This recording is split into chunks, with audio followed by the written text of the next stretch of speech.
వేలాడుతుందని దేవుడు యోబు గ్రంథంలో మనకు ముందుగానే తెలియజేశారు. అదేవిధంగా భూమి గుండ్రంగా ఉందని క్రీస్తు పూర్వం 3వ శతాబ్దంలో అరిస్టాటిల్ కొన్ని పరిశోధనలతో తెలియజేసినప్పటికీ కాదు బల్ల పరుపుగా ఉందని మరి కొందరు శాస్త్రవేత్తలు క్రీస్తు శకం 16వ శతాబ్దం వరకు వాదిస్తూనే ఉన్నారు.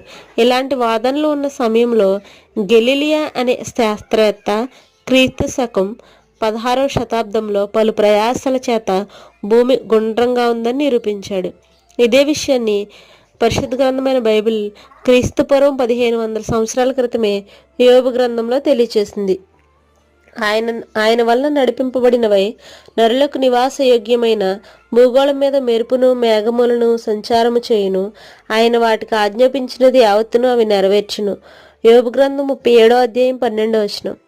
అలాగే యెషయా గ్రంథం